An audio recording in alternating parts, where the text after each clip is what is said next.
Hello everyone, welcome to Chetan Bharat Learning. In this video, we are going to cover the Indian economy current affairs for the second week of January. Let's start. First of all, India introduces E-B4 visa for Chinese business persons. ठीक है, हम India में tourism sector को plus India में human resource development में और बेहतर काम करने के लिए हमने एक नया ई बिजनेस वीज़ा लॉन्च किया चाइनीज नेशनल्स के लिए। तो क्या है ये वीज़ा, इसके बारे में स्टडी करते हैं। First of all, e production investment business visa, जो पूरा नाम है इसका, e production investment business visa, specifically applicable to Chinese business person. सिर्फ चाइनीज बिजनेस पर्सन पर ये एप्लीकेबल है। 1 जनवरी से ये इंट्रोड्यूस किया गया है। ठीक है, कैसे काम करेगा, इसके फीचर्स क्या है। नाउ, ऑनलाइन एप्लीकेशन प्रोसेस है सारा, इसीलिए ऑब्वियसली नाम में ही ई बिजनेस वीज़ा आ गया। तो ऑनलाइन सारा एप्लीकेशन प्रोसेस होगा। Then it can be applied for without visiting Indian embassies और एजेंट्स। तो आप पोर्टल पर जाके गवर्नमेंट पोर्टल पर जाके भी अप्लाई कर सकते हो। उसके लिए आपको स्पेसिफिकली इंडियन एम्बेसी में, जो भी चाइना में एम्बेसी एस्टैब्लिश है इंडियन गवर्नमेंट का, वहाँ भी विजिट करने की जरूरत नहीं है। प्रोसेसिंग टाइम जो होगा उसको काफ़ी ज़्यादा कम किया गया है, 45 to 50 डेज किया गया है, ज़्यादा ईज ऑफ डूइंग बिजनेस को प्रमोट करने के लिए। और वैलिडिटी का हम बात करें तो परमिशन मिलेगा इंडिया में रहने का अप टू 6 मंथ्स के लिए। ठीक है, तो India China business tie-ups, India China economic ties, इन सब को बढ़ाने के लिए हम ये चाहते हैं कि ज़्यादा पर्सोनल इंडिया में आए, ट्रेड डील्स फाइनलाइज करें और ज़्यादा से ज़्यादा इंडियन कंपनीज को भी फायदा हो इन चाइनीज बिजनेस पर्सोनल्स की हेल्प के साथ। ठीक है, नाउ क्या क्या एक्टिविटीज परमिटेड हैं अगर कोई पर्सन ये वीज़ा ले रहा है तो। Travel for specific business related purpose, आप सिर्फ बिजनेस रिलेटेड पर्पस के लिए ही ट्रैवल कर सकते हैं, जिसमें क्या क्या इंक्लूड होगा। कोई इंस्टॉलेशन ऑफ इक्विपमेंट, कोई हमने फॉरेन से टेक्नीशियन सर्विसेज लिए, कि से फॉर एग्जांपल हमने फॉरेन से या चाइना से हमने कोई मशीनरी मंगवाया। ठीक है, वो मशीनरी का इंस्टॉलेशन करने के लिए किसी पर्सन को साथ में आना पड़ रहा है, बिकॉज इंडिया में अभी लोगों के पास टेक्निकल नो हाउ नहीं है कि इस मशीनरी का इंस्टॉलेशन कैसे करना है। तो ऐसी इंस्टॉलेशन के टाइम पे अगर फॉरेन की कोई कंपनी या चाइना की कोई कंपनी जहाँ से हम ये कुछ खरीद रहे हैं, तो वो अपने किसी टेक्नीशियन को भेजना चाहते हैं इंस्टॉलेशन के लिए, तो फिर वहाँ पे उन्हें EB4 वीज़ा मिल जाएगा। Right, then commissioning of machinery, अगर कोई रिफर्बिशमेंट करना है मशीनरी का, तो वहाँ पे हम कोई बिजनेस पर्सनल को, कोई टेक्नीशियन को, कोई लेबर को हम ये वीज़ा देकर इंडिया में बुला सकते हैं।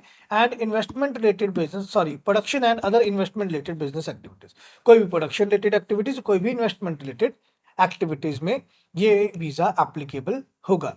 क्या रैशनल है? रैशनल में हम कह रहे हैं कि सर इंडिया ने ये इंट्रोड्यूस किया है in the response of growing demand for business visas. Business visa की डिमांड बढ़ रही है, तो इसलिए इंडिया कर रहा है। एम क्या रहेगा? देखिए, मैन्युफैक्चरिंग को और इंडस्ट्रियल सेक्टर को आप कोलैबोरेट तो कर रहे हो, ठीक है, जैसे यहाँ फर्स्ट पॉइंट लिखा हुआ है, manufacturing and industrial collaboration. But आप ये समझिए कि एक कॉरिडोर बन रहा है, लोग इजीली एक कंट्री से दूसरी कंट्री आ जा रहे हैं। ठीक है, इंटरनेशनल माइग्रेशंस इजी हो रही हैं, इंटरनेशनल रिलेशंस स्ट्रेंथन्ड हो रहे हैं। एक तरफ जहाँ से यूएसए की तरफ से HB4 वीज़ाज़ का बहुत ज़्यादा इशू चलता है, वहाँ पे इंडिया ने EB4 वीज़ा लॉन्च कर रहे हैं।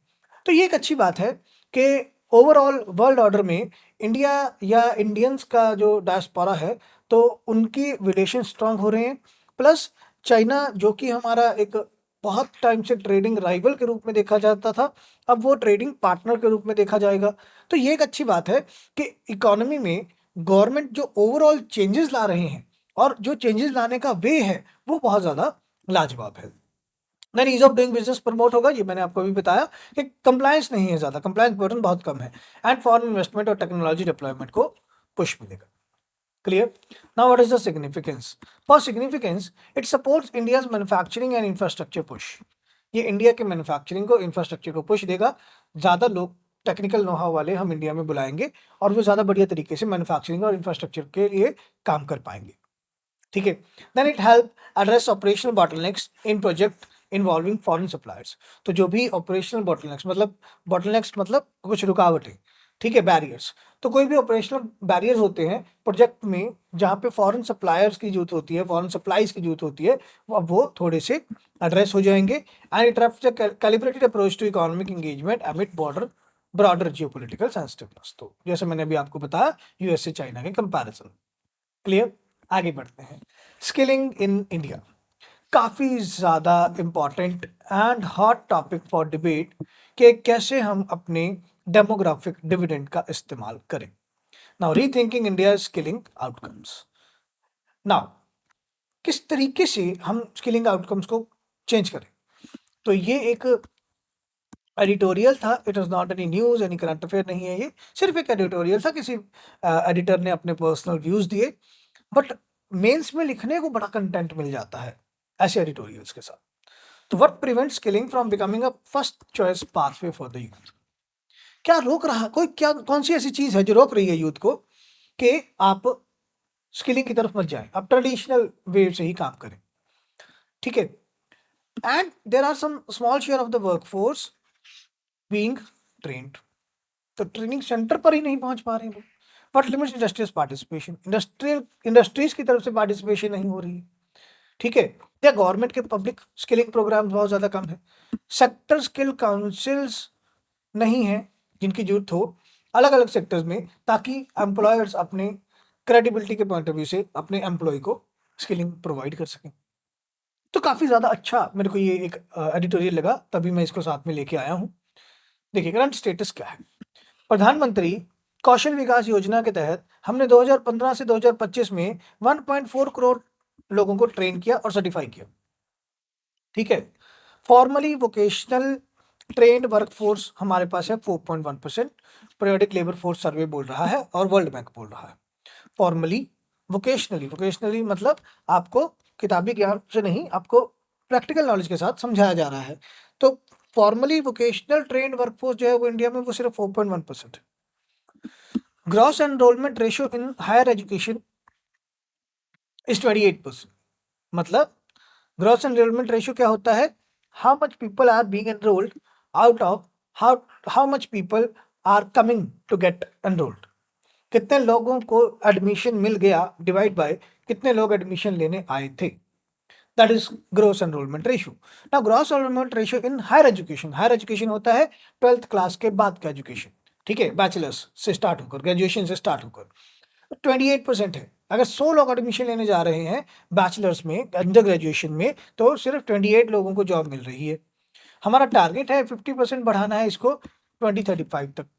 तो बेसिक जो ग्रेजुएशन पढ़ना है बच्चों ने, वहां पे जीईआर इतना कम है, तो आप कैसे ही एक्सपेक्ट कर सकते हैं कि वो अभी एजुकेशन के साथ स्किलिंग में पता नहीं कब जाएंगे। Right. Okay. OECD comparison provide कर रहा है कि 44% वोकेशनल एनरोलमेंट होनी चाहिए और 70% अप टू 70% है ऑस्ट्रिया में, नीदरलैंड में, फिनलैंड में। तभी इन कंट्रीज का जो एचडीआई है, ह्यूमन डेवलपमेंट इंडेक्स है, वो बहुत ज्यादा है इंडिया के मुकाबले। ठीक है। इनफॉर्मल सेक्टर एब्जॉर्प्शन के बारे में बताया जा रहा है कि ज्यादातर लोग जो स्किल्ड वर्कर्स हैं वो काफी ज्यादा कम पे पर इनफॉर्मल सेक्टर में काम कर रहे हैं। जैसे अभी आप पिक्चर देख पा रहे होंगे, तो पिक्चर में हमने एक लेडी जो कि कुछ कपड़े सिलना जानते हैं, स्टिच करना जानते हैं, they have the skill, they have the skilling, they have the stitching skill. तो अब उनको किसी सेल्फ हेल्प ग्रुप ने हायर किया हुआ है, वो एक लार्जर स्केल पे काम नहीं कर पा रहे, तो उनको वीक वेज प्रीमियम मिलता होगा। तो ये अभी भी हमारे समाज में दिक्कतें हैं। ठीक है। Now why skilling lacks the aspirational value? Modest and inconsistent wage gains from vocational training. मैं वोकेशनली ट्रेनिंग ले भी लूं, उसके बाद भी मेरे वेजेस में इतना ज्यादा कोई बढ़िया गेन नहीं आ जाएगा। मैं आज 10,000 कमा रहा हूं, मैंने प्रॉपर आईटीआई में जाके या स्किलिंग लिया कोई, फिर मेरी वेज 15,000 हो जाएगी, कोई ज्यादा बहुत ज्यादा फर्क नहीं पड़ जाएगा। पहली दिक्कत इंडियन लेबर मार्केट के according informal employment dominance, informal employment की डोमिनेंस है, पुअर स्किल रिकग्निशन है, skilling seen as second choice versus degrees. तो ये चलो एक बहुत ट्रेडिशनल है, काफी ज्यादा पुराना ये मेरे को ख्याल लगा, ऐसा आज सच नया ख्याल नहीं है। बट ये skilling seen as a second choice versus degrees. ठीक है, अभी भी बहुत सारी कंपनीज, बहुत सारे इंस्टीट्यूट्स जो है वो डिग्रीज को, आपकी क्वालिफिकेशन को ज्यादा मैटर देते हैं rather than what the skills you have. Limited career mobility and quality of life improvement. Career mobility नहीं है। से अगर मैं आज इफ मैं 30 साल का हूँ, आज मेरा मन कर जाए कि यार मेरा ना टीच कराने का मन नहीं, बहुत पढ़ा लिया, अभी चेंज करते हैं कुछ। तो कैरियर में जो मोबिलिटी आनी है, कैरियर को मैं चेंज करना चाहता हूँ, वो इंडिया में या आई गेस बहुत सारे ऐसे नेशंस हैं जहाँ पे पॉसिबल नहीं हो पाएगा, जहाँ पर पॉसिबल नहीं हो पाएगा। ठीक है, तो लिमिटेड सा कैरियर मोबिलिटी है इंडियन लेबर मार्केट में, और क्वालिटी ऑफ लाइफ में जो इम्प्रूवमेंट है वो बहुत ज़्यादा धीरे धीरे धीरे धीरे जाके आएगा। इसलिए लोग कहते हैं कि क्या ही करना है स्किल लेके, ठीक है जैसी चल रही है चलने दो। ठीक है, अब स्ट्रक्चरल इश्यूज हैं स्किलिंग इकोसिस्टम में, जिसके कारण भी जो लोग स्किल ले रहे हैं वो उनको एज सच कोई स्किल्स मिल नहीं रहे हैं। सबसे पहले फ्रेगमेंटेशन, ट्रेनिंग सेंटर कहीं और है, उनकी असेसमेंट कोई और कर रहा है, सर्टिफिकेशन कोई और जनरेट करके दे रहा है, प्लेसमेंट कहीं और एंटिटी से मिल रही है। तो फ्रेगमेंटेशन बहुत ज़्यादा है, लैग्स बहुत ज़्यादा है, टाइम पीरियड बहुत ज़्यादा खराब करता है। Weak signalling values of certificates, तो सर्टिफिकेट जनरेट हो गए हैं बट एज सच अगर मैंने प्रधानमंत्री कौशल विकास योजना से कोई ट्रेनिंग सर्टिफिकेट लिया, मैं किसी स्किल में गया, ठीक है, और उसके बाद मैं किसी प्राइवेट कंसर्न में उसके लिए जॉब के लिए आया, तो अगर मैं वहाँ रेज्यूमे में ये लिखूंगा भी that I have this skill under the प्रधानमंत्री कौशल विकास योजना 2.0, 3.0, 4.0, किसी भी प्रधानमंत्री कौशल विकास योजना के तहत, ठीक है, तो प्राइवेट एम्प्लॉयर को उस चीज से आई गेस मुझे नहीं लगता है कि इतना फर्क भी पड़ेगा कि आपने कोई स्किलिंग प्रोग्राम लगाया है प्रधानमंत्री कौशल विकास योजना का।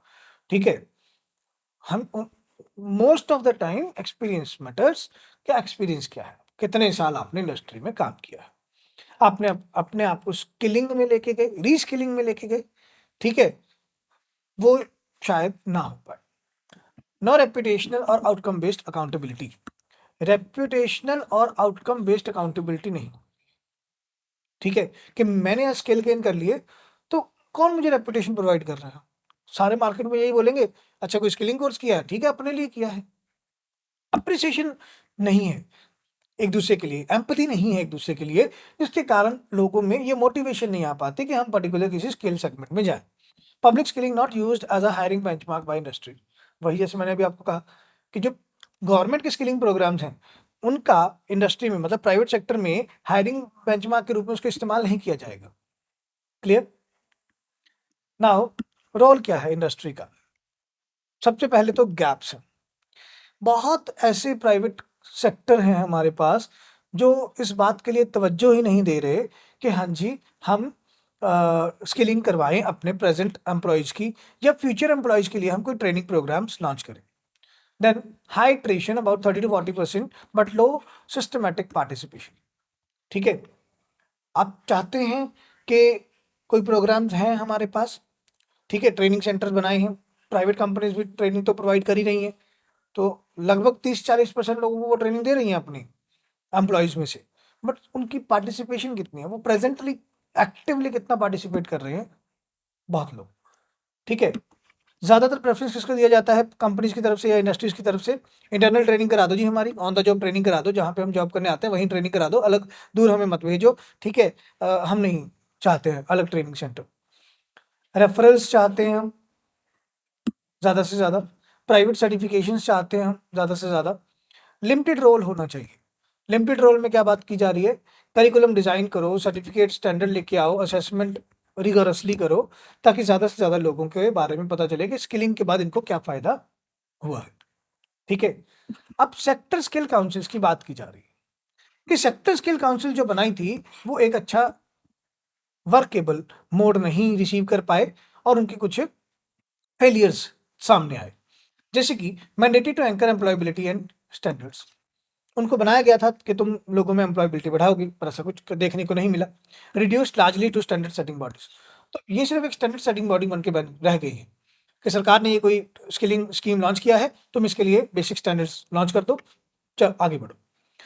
अब ये जो स्किल काउंसिल है ये अकाउंटेबल नहीं है प्लेसमेंट आउटकम्स के लिए, पे लोगों को प्लेसमेंट मिल रहा है।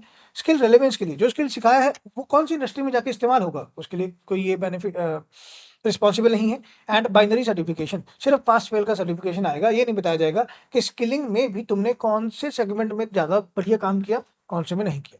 ठीक है, जिसके कारण एम्प्लॉयर्स को ट्रस्ट नहीं हो पाता कि क्या ये सर्टिफिकेट का इतना कोई फायदा है भी या नहीं। नाउ एक इंसाइट आती है कि industry led certifications like AWS, Google, Microsoft, ये क्रेडिबिलिटी ज़्यादा बढ़ती है, बड़ी कंपनियां हैं, ज़्यादा क्रेडिबिलिटी पता चलेगी, ग्रेडेड असेसमेंट होगी, क्लियर एम्प्लॉयबिलिटी सिग्नलिंग हमें मिलती है। एंड जो हमारी ये स्किलिंग काउंसिल्स हैं उनका लास्ट आउटकम है ऑन द शिप। तो यहाँ पर हमें थोड़ा काम करना पड़ेगा फॉरेन कंपनीज को जो सर्टिफिकेशन प्रोवाइड करती हैं उनके मद्देनजर रखते हुए। ठीक है, आगे बढ़ते हैं। पॉलिसी एंड इंस्टीट्यूशनल रिस्पांस के बारे में बोला जा रहा है कि जो हमारी न्यू एजुकेशन पॉलिसी है 2020, इसको ज़्यादा से ज़्यादा इंटीग्रेट करो स्किलिंग के साथ हायर एजुकेशन स्किल्स में। एनएपीएस में सरकार बोल रहे हैं कि एक work place based skilling uneven large industry Uptake को खत्म करना होगा। मतलब आपको क्या करना है, नेशनल अप्रेंटिसशिप प्रोग्राम है ये। नेशनल अप्रेंटिसशिप प्रोग्राम में आपको एक आप कहीं जॉब करने जा रहे हैं, आपको कोई सीनियर अलॉट किए गए कि आपको इनसे काम समझना है, तो ये मेरी भी ये ड्यूटी है कि मैं वर्क प्लेस जी कहाँ काम करने जा रहा हूँ, मुझे वहाँ कोई सीनियर गाइड कर रहा हो पहले हफ्ता 10 दिन 15 दिन कि यहाँ हमारी ऑर्गेनाइजेशन का कल्चर समझो, बिहेवियर समझो, काम कैसे करना है वो समझो। तो अप्रेंटाइज बनाओ ज़्यादा से ज़्यादा। देन PM सेतु है और ITI मॉडर्नाइजेशन है जहाँ पे इंडस्ट्री लिंक्ड एग्जीक्यूशन मॉडल्स बनाए जाते हैं, सिखाए जाते हैं। ठीक है, तो ये कुछ स्किलिंग को लेकर बात कर रहे हैं। अब वे फॉरवर्ड में आप क्या लिख सकते हैं, embed skill with degree pathways. ठीक है, स्किलिंग को डिग्री पाथवेज के साथ लिंक किया जाए ताकि डिग्री भी हो जाए, स्किल भी मिल जाए। मेक इंडस्ट्री को डिजाइनर एंड को ओनर, इंडस्ट्री को मतलब प्राइवेट प्लेयर्स को बोलो कि तुम डिजाइन करो ट्रेनिंग प्रोग्राम, स्किलिंग प्रोग्राम, और तुम ये चलाओ सेंटर्स स्किलिंग के, और इंडस्ट्री में तुम जैसे लोग चाहते हो तुम्हें वैसे ही मिलेंगे। ठीक है, देन स्किलिंग काउंसिल को लिंक किया जाए प्लेसमेंट लिंक्ड अकाउंटेबिलिटी के साथ, उनको गवर्नमेंट ऑफिस के साथ, डिपार्टमेंट्स के साथ, गवर्नेंस डिपार्टमेंट के साथ लिंक किया जाए ताकि वो एम्प्लॉयमेंट ऑफिस में जाके ये चेक कर सके कि हाँ जी हमने जो स्किल सिखाए हैं उससे कितने लोगों को जॉब मिली है। देन एक्सपैंड करना होगा अप्रेंटाइसशिप को मेन स्ट्रीम स्किलिंग रूट के लिए, एंड शिफ्ट करना होगा स्किलिंग को वेलफेयर टूल से प्रोडक्टिविटी और ग्रोथ लीवर की तरफ। तो ये एक अच्छा वे फॉरवर्ड प्रोवाइड किया गया इस पूरे एडिटोरियल में कि अगर हमें सोसाइटी में एक क्वेश्चन आ जाता है GS1 में या चाहे GS3 में ये क्वेश्चन आ जाता है ह्यूमन डेवलपमेंट को लेकर, तो हम अच्छे से आंसर लिख पाएंगे। क्लियर। नेक्स्ट करंट अफेयर है biobitumen in road construction in India. India become the first country to commercially produce biobitumen. Bitumen मतलब लुक जिसको बोलते हैं, अगर कोई नॉर्दर्न इंडिया में हमारे स्टूडेंट देख रहे हैं तो ठीक है, एक ब्लैक मटेरियल जो रोड कंस्ट्रक्शन के टाइम पर काम आता है। ये थोड़ा हार्ड लिक्विड की फॉर्म में भी होता है या ये सॉलिड फॉर्म में भी होता है, जो एक कनेक्टिंग एजेंट का काम करता है सीमेंट और इसके लिए जो हमारे पास कंक्रीट होती है। ठीक है, ऑलराइट। तो नेक्स्ट क्या है, इंडिया फर्स्ट कंट्री बन गया है वर्ल्ड में जो कि कमर्शियली प्रोड्यूस कर रहा है बायोबिटुमेन फॉर रोड कंस्ट्रक्शन। ये कौन अनाउंस कर रहा है, council for scientific and industrial research technology transfer ceremony के टाइम पर ये अनाउंस किया गया। ठीक है, बायोबिटुमेन क्या है, देखिए ये जो ऐसे आपने कभी रोड कंस्ट्रक्शन के टाइम पर देखा होगा, ये जो ऐसे ब्लैक मटेरियल होता है जो कि कनेक्टिंग एजेंट का काम करता है, a bio based alternative to conventional petroleum bitumen. ठीक है, तो आप जो भी कंस्ट्रक्शन जो या प्रोडक्शन कर रहे हैं ये बिटुमेन का, आप उसमें पेट्रोलियम बेस्ड बिटुमेन इस्तेमाल नहीं कर रहे हैं, आप बायो बेस्ड ऑल्टरनेटिव लेके आ रहे हैं। ठीक है, उसमें आप क्या यूज कर रहे हैं, एग्रीकल्चर रेजिड्यू यूज कर रहे हैं, बायोमास वेस्ट यूज कर रहे हैं ताकि ज्यादा इको फ्रेंडली तरीके से आप बिटुमेन प्रोड्यूस कर पाए। कमर्शियलाइज किया गया है with the support of CSIR। ठीक है, सिग्निफिकेंस क्या होगा, एनवायरमेंटल सिग्निफिकेंस बहुत ज़्यादा है, हमारी डिपेंडेंस कम होगी फॉसिल फ्यूल बेस्ड बिटुमेन से। ठीक है, क्रॉप रेजिड्यू बर्निंग से भी हमें छुटकारा मिलेगा, एग्रीकल्चर रेजिड्यू को हम इधर इस्तेमाल करेंगे, और कार्बन फुटप्रिंट हमारा रोड इंफ्रास्ट्रक्चर का कम होगा। इकोनॉमिक इंसिडेंस काफ़ी ज़्यादा बढ़िया है, आपको क्रूड ऑयल इंपोर्ट नहीं करने पड़ेंगे बिटुमेन प्रोडक्शन के लिए। पेट्रोलियम बेस्ड बिटुमेन आप नहीं प्रोड्यूस कर रहे हैं तो आपका क्रूड ऑयल का जो बिल है वो कम होगा। प्रमोट इंडिजिनियस टेक्नोलॉजी, इंडिया की जो ओवरऑल टेक्नोलॉजी है, टेक्नोलॉजिकल इकोसिस्टम है वो डेवलप हो रहा है। वैल्यू एडिशन मिलेगा एग्रीकल्चर वेस्ट को भी। टेक्नोलॉजिकली और क्या बेनिफिट मिलते हैं, ये lab to market technology transfer बहुत ज़्यादा बढ़िया डेमोन्स्ट्रेट कर रहा है। ये लेबोरेटरी में आपने कुछ डेवलप किया, अब उसको आप कमर्शियलाइज करके ओवरऑल मार्केट में लेके आ रहे हैं, और ये इंडिया के ग्रीन इंफ्रास्ट्रक्चर इनोवेशन को स्ट्रेंथन करता है। Then policy and mission linkages क्या बताई जा रही हैं कि इससे इंडिया का जो विकसित भारत मिशन है 2047 तक का, उसमें फायदा होगा। आप बायोबिटुमेन से आप वैल्यू एडिशन भी कर रहे हो, एग्रीकल्चर वेस्टेज में आप एम्प्लॉयमेंट भी प्रोवाइड कर रहे हो, ज़्यादा टेक्नोलॉजी नहीं बढ़ाकर, ठीक है। आप क्रूड ऑयल का अपना इंपोर्ट भी कम कर रहे हो, तो आप ओवरऑल सारी इकोनॉमी के लिए बेनिफिट देख रहे हो एक स्कीम या एक प्रोग्राम के साथ, ठीक है। वेस्ट टू वेल्थ मिशन में भी हमको फायदा होगा। एग्रीकल्चर रेजिड्यू गवर्नमेंट कहीं ना कहीं से तो ये परचेज करेंगे ना, या जो भी एजेंसीज हैं जो ये बायोबिटुमेन बना रही हैं, तो वो फार्मर से परचेज करेंगे, तो फार्मर को अपने एग्रीकल्चर रेजिड्यू का वेस्टेज का भी इनकम जनरेट होगा। आत्मनिर्भर भारत बनेगा, पेट्रोलियम हमें कम इंपोर्ट करना होगा, क्लीन और ग्रीन हाईवेज बनेंगे, सर्कुलर इकोनॉमी में फायदा होगा, आप रीयूज, रिड्यूस और ज़्यादा से ज़्यादा रिसाइकिल में काम कर रहे हो। क्लियर। नाउ इंस्टीट्यूशनल रोल में CSIR ने टेक्नोलॉजी डेवलप किया है और टेक्नोलॉजी को ट्रांसफर किया है मार्केट के लिए। Ministry of road and transport and highways ने इसको इम्प्लीमेंटेशन करना है। Ministry of science and technology overall innovation support देखेंगे, फंडिंग करेंगे। Clear. Then Tex RAMPS scheme में मिनिस्ट्री ऑफ टेक्सटाइल बोल रहे हैं कि हम ये MOU साइन कर रहे हैं 15 स्टेट्स के साथ टैक्स रैम्प स्कीम के लिए, ठीक है। टेक्सटाइल रैम्प्स पूरा नाम है इस स्कीम का, ठीक है। वो इसका पूरा नाम क्या है, research assessment monitoring planning and startups. Textile focused research assessment monitoring planning and startup. तो टेक्सटाइल में नए स्टार्टअप जो ओपन हो रहे हैं उनके लिए रिसर्च करना, असेसमेंट करना, मॉनिटरिंग करना, प्लानिंग करना, उसके लिए गवर्नमेंट एक स्कीम लेके आए हैं, ठीक है। अब चाहे ये पब्लिक सेक्टर वाले या प्राइवेट सेक्टर वाले कोई भी स्टार्टअप लगा रहा है, गवर्नमेंट वहां पे ये स्कीम लॉन्च कर रहे हैं। इससे क्या होगा, ज्यादा लोग कवर होंगे जिनको टेक्सटाइल मिनिस्ट्री हेल्प कर रही है टेक्सटाइल स्टार्टअप सेटअप करने के लिए। क्वालिटी बढ़िया होगा, ज्यादा रिसर्च के साथ काम किया गया होगा तो ऑटोमेटिकली टेक्सटाइल क्वालिटी बढ़िया होगा, टाइमलीनेस होगा प्रोडक्शन में, इफेक्टिवनेस आएगा आपके प्रोडक्शन में, टेक्सटाइल रिलेटेड स्टैटिस्टिक्स को क्रेडिबिलिटी मिलेगी। अगर आप अच्छा रिसर्च करेंगे, आपके पास अच्छा डेटा होगा, तो आपकी जो टेक्सटाइल रिलेटेड स्टैटिस्टिक्स हैं वो भी आपकी ज़्यादा से ज़्यादा बढ़िया आएंगी, ठीक है। सपोर्ट मिलेगा इंटीग्रेटेड प्लानिंग को की टेक्सटाइल सेक्टर के रूप में क्लस्टर और डिस्ट्रिक्ट लेवल पर सपोर्ट मिलेगा। इंटीग्रेटेड प्लानिंग में मतलब सिर्फ मिनिस्ट्री ऑफ टेक्सटाइल अब इसमें काम नहीं कर रही है, आप इसको मिनिस्ट्री ऑफ स्टैटिस्टिक्स के पॉइंट ऑफ व्यू से भी समझिए, ठीक है। आप इसको एम्प्लॉयमेंट डिपार्टमेंट के पॉइंट ऑफ व्यू से भी समझिए, आप इसको NGOs के पॉइंट ऑफ व्यू से भी समझिए, सेल्फ हेल्प ग्रुप्स के भी नाम से समझिए जो टेक्सटाइल सेक्टर में जुड़े हुए हैं। तो ओवरऑल सपोर्ट मिल रहा है इंटीग्रेटेड प्लानिंग में टेक्सटाइल सेक्टर्स को जो कि क्लस्टर या डिस्ट्रिक्ट लेवल पे काम कर रहे हैं। क्लियर।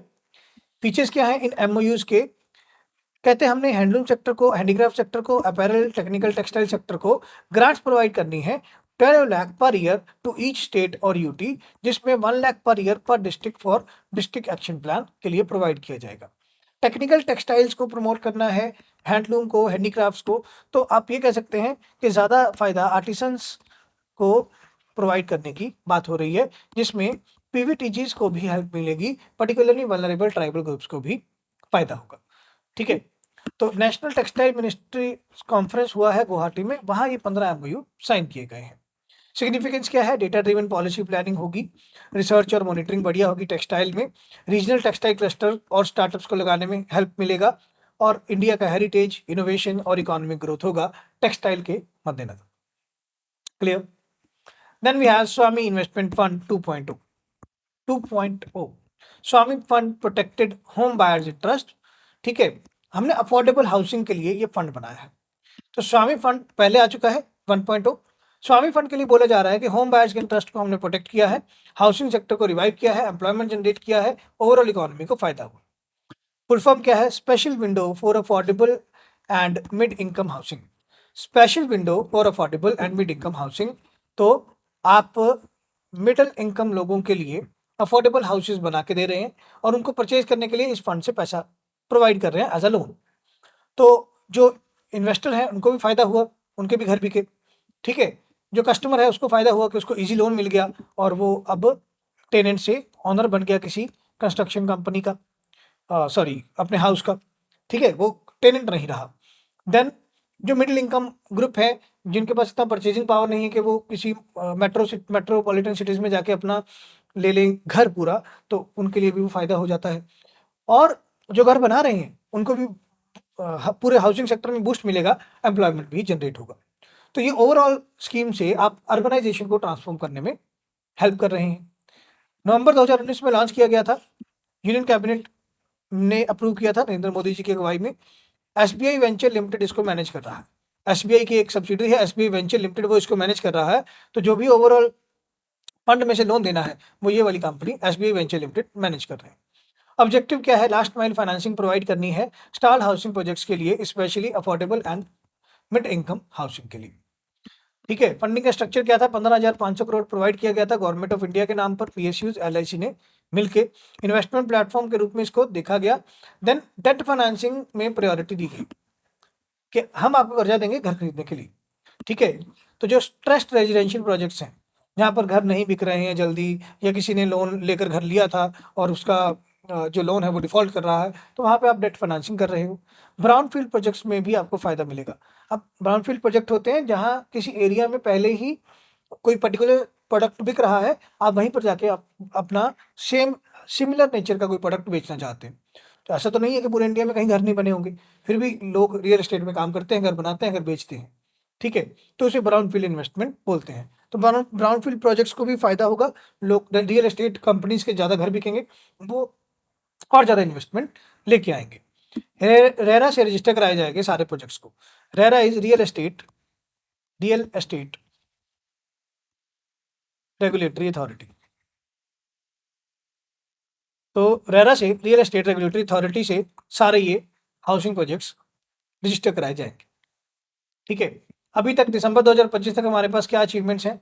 145 से ज़्यादा सॉरी 145 से ज़्यादा प्रोजेक्ट कवर किए हैं 30 सिटीज़। ठीक है? 1 लाख से ज़्यादा होम्स की डिलीवरी हो गई है मिडिल इनकम ग्रुप वालों को। EWS economically weaker section units को 61,000 घर डिलीवर किए गए हैं। कैपिटल अनलॉक्ड है 37,400 करोड़ 127 प्रोजेक्ट में, मतलब 37,400 करोड़ तक का ओवरऑल ये घर की वैल्यू जो है वो कैपिटल अनलॉक हुई है। Area under development 90 plus million square area में अब इनको रेरा से रजिस्टर्ड प्रोजेक्ट्स के साथ अर्बनाइज किया गया है। 36,000 प्लस जॉब्स क्रिएट किए गए हैं बैंक्स में या कंस्ट्रक्शन कंपनीज में। तो ओवरऑल 6900 करोड़ का गवर्नमेंट को भी या स्टेट्स को भी प्रॉपर्टी टैक्स के रूप में या जीएसटी के रूप में या किसी भी तरह के रजिस्ट्रेशन एक्सपेंडिचर के रूप में, स्टाम्प ड्यूटी के रूप में खर्चा मिला। ठीक है? Demand generated for material, cement की डिमांड बढ़ी, स्टील की डिमांड बढ़ी, एनवायरमेंटल इम्पैक्ट अच्छा हुआ है। ठीक है? इतना इतना ज़्यादा ट्रीज ऐड किए गए, एक लोकेलिटी बनाया तो वहाँ पार्क लगाया, गार्डन लगाया, पेड़ पौधे उगाए, तो ओवरऑल कैपिटल रिटर्न हुआ है इन्वेस्टर्स का लगभग 50%, 3500 करोड़ आउट ऑफ 7000 करोड़। ठीक है? तो जिन लोगों ने ये घर बनाए थे, 7,000 करोड़ तक के घर बनाए थे, 3500 करोड़ तक उनके रुपए के घर बिक गए हैं। तो ओवरऑल इकोनॉमी में फ़ायदा हो रहा है, लोगों को भी घर मिल रहे हैं, प्रोजेक्ट बिक रहे हैं, एम्प्लॉयमेंट जनरेट हो रही है, सामान बिक रहा है, जीडीपी बढ़ रही है। अब लॉन्च किया गया स्वामी फंड 2.0, जो कि इम्प्लीमेंट होगा 1 फरवरी 2025 से। 15,000 करोड़ का अगेन कॉर्पस रखा गया है।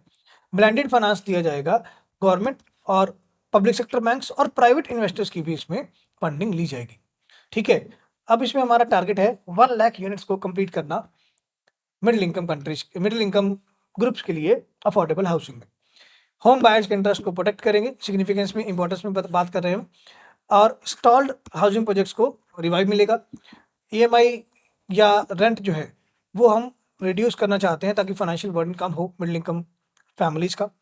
Boost housing sector and economy, generate employment, वो सारे सेम पॉइंट जो भी हमने डिस्कस किए। इजी पॉइंट्स हैं, आप पढ़ सकते हैं। Then we have India US trade performance. Last quarter का हमारे पास ट्रेड परफॉर्मेंस आया। अगस्त में हमारे ऊपर टैरिफ्स इम्पोज किए गए और अभी हाल ही में पिछले हफ्ते ट्रंप जी ने दोबारा 500% की टैरिफ लगाने की बात की। तो वहां पर ओल्ड अलायंसेस जो हमारे हैं और नई मार्केट्स हम एक्सप्लोर करना चाहते हैं, तो हमारे पास दो फॉर्मूला समझ आ रहे हैं कि आपको एक्सपोर्ट ग्रोथ में क्या करना होगा। आपको पुराने पार्टनर्स को भी दोबारा पकड़ना होगा और नई मार्केट्स को भी एक्सप्लोर करना होगा, और यूएसए का कुछ ट्रेड परफॉर्मेंस का डेटा है। Now India has replaced its US sales by deepening its ties with existing partners and exploring new destinations. तो नए डेस्टिनेशन हम एक्सप्लोर कर रहे हैं और पुराने पार्टनर जिनके साथ हमारा ट्रेड चलता था उनको रिवाइव किया जा रहा है। ओवरऑल कॉन्टेक्स्ट क्या कहता है? इंडिया के जो एक्सपोर्ट्स हैं वो रिजिलियंट रहे हैं यूएसए के टैरिफ लगने के बाद भी। Export to the US rebounded. India के साथ यूएसए के एक्सपोर्ट्स, यूएसए को जाने वाले इंडिया के एक्सपोर्ट्स बढ़े हैं। ठीक है, कुछ सेक्टर वाइज इम्पैक्ट है हमारे पास। We analysis focus on commodities with significant US dependence. हम उन कमोडिटीज को ज्यादा एक्सपोर्ट कर रहे हैं जहां पर यूएसए का डिपेंडेंस इंडिया पर है। तो सितंबर नंबर 2025 को हम कंपेयर करेंगे सितंबर नंबर 2023-24 की एवरेजेस के साथ। तो हम देख सकते हैं नॉन टेरिफाइड या जिसको हम रिजिलियंट सेक्टर बोल रहे हैं, जिन पर टैरिफ नहीं लगा या लगा तो उनको कितना फर्क नहीं पड़ा, लाइक स्मार्टफोन्स। ठीक है, अब टेलीकॉम इंस्ट्रूमेंट्स में स्मार्टफोन्स की अगर हम बात करें तो 237% ग्रोथ देखने को मिली है, बल्कि सितंबर 2024-23 के मुकाबले, सॉरी 24 के मुकाबले सितंबर 2025 में। ठीक है, क्यों? क्योंकि majority of the products telecom instruments उन पर टैरिफ नहीं लगा। इलेक्ट्रॉनिक मशीनरी की बात करें तो उसे सिर्फ 15% गेन हुआ। ठीक है, क्यों? क्योंकि डिमांड ग्रो कर रही थी, तो इसलिए हमें फायदा मिल गया। देन टैरिफ इंपैक्टेड सेक्टर्स की बात करें जिसमें हमें डिक्लाइन देखने को मिला यूएसए के खिलाफ, सॉरी यूएसए के पॉइंट ऑफ व्यू से।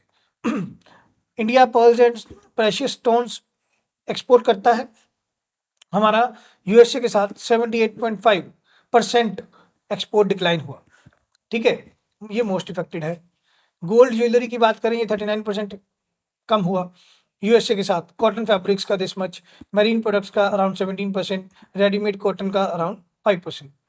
तो आप देख सकते हैं कि अलग अलग सेक्टर्स को अलग अलग हिट किया है टैरिफ के बाद। नाउ हम एक्सपोर्टर्स को क्या स्ट्रेटजीज बताएं कि आप इस टैरिफ लॉस के कारण बच सकते हो। तो आपको मार्केट को डाइवर्सिफाई करना होगा। मैरीन प्रोडक्ट्स आप चाइना एक्सपोर्ट कर सकते हो। चाइना के साथ पिछले एक साल में हमारा 23% मैरीन एक्सपोर्ट्स का वैल्यू बढ़ा है, तो और नई मार्केट को एक्सप्लोर करना होगा। मैरीन प्रोडक्ट्स हमने स्पेन में भी भेजे हैं $50 बिलियन के। मैरीन प्रोडक्ट हमने यूरोप में भी भेजे हैं, जहाँ पे बेल्जियम है, नीदरलैंड है। बेल्जियम में अच्छा हमें 124% का इंक्रीज देखने को मिला, नीदरलैंड में 56% इंक्रीज देखने को मिला। तो आपके पास बहुत ऐसी अपॉर्चुनिटीज हैं कि आप यूएसए के मुकाबले और वो प्रोडक्ट्स जो आप ट्रेडिशनल एक्सपोर्ट करते हो वहां से हट के आप नए प्रोडक्ट और नई मार्केट एक्सप्लोर कर सकते हो। Absorbing the tariff impact, certain commodities maintained overall growth despite US decline, for example marine products. अब करेंसी एडवांटेज की बात करें तो रुपये पहुंच गया है 90 रुपये पर डॉलर के हिसाब से, जिससे एक्सपोर्टर को और फायदा हो रहा है कि वो नई मार्केट में इजीली अपना सामान बेच पा रहे हैं। करेंसी डेप्रिशिएट होगा तो export competitiveness strong. Sector specific notes की बात करें तो मेरीन प्रोडक्ट्स में यूएसए का शेयर बढ़ा है 30%। टोटल एक्सपोर्ट्स हमारे बड़े हैं, यूएसए ने चाहे ओवरऑल टैरिफ जितने मर्जी लगा दिए। ठीक है, then shifted exports to EU and China, Europe और चाइना की तरफ हमने अपने एक्सपोर्ट्स जो हैं वो शिफ्ट किए हैं। ट्रेडिशनल और नए अलायंसेस को जोड़ा है। रेडीमेड कॉटन गारमेंट्स के लिए हमने पकड़ा है ईयू को। Decline to the US offset by EU market expansion. तो हमारा जो ओवरऑल लॉस होना था यूएसए के साथ वो इतना नहीं हुआ क्योंकि हमने ईयू के साथ डील कर ली। पॉलिसी और इंडस्ट्री रिकमेंडेशन के बारे में बात की जा रही है। ज़्यादा से ज़्यादा फ्री ट्रेड एग्रीमेंट करने होंगे नई नई कंट्रीज के साथ। एक्वा एक्सपोर्ट्स को प्रमोट करने के लिए नई मार्केट को डाइवर्सिफाई करना होगा, डिपेंडेंसी को कम करना होगा सिंगल कंट्री मार्केट्स के साथ। ठीक है, बेसिक चीज़ है, काफ़ी ज़्यादा basic cheese. Now for your practice, मैं आपको ये मेंस का एक क्वेश्चन देना चाहूँगा। Critically examine the structural weaknesses of India skilling ecosystem and suggest reforms to make skilling a driver of employability and sustainable economic growth। तो critically examine करना है आपने क्या स्ट्रक्चरल वीकनेस है इंडिया के स्किलिंग इकोसिस्टम में, और सजेस्ट करने हैं रिफॉर्म्स कि कैसे हम स्किलिंग बढ़िया करें जिससे आपकी कंट्री में एम्प्लॉयबिलिटी और सस्टेनेबिलिटी इंक्रीज हो। 250 वर्ड में आप लिखेंगे। 15 मार्क का एक क्वेश्चन है। आप चाहे टेलीग्राम चैनल पे अपलोड कर सकते हैं या CBL की वेबसाइट पर जाकर आप हमारा ऑफिशियल ईमेल आईडी निकाल के हमें मेल कर सकते हैं। हम आपको इवैल्यूएट करके देंगे आपका आंसर। मिलते हैं नेक्स्ट लेक्चर में नए करंट अफेयर्स के साथ। तब तक के लिए थैंक यू। जय हिंद।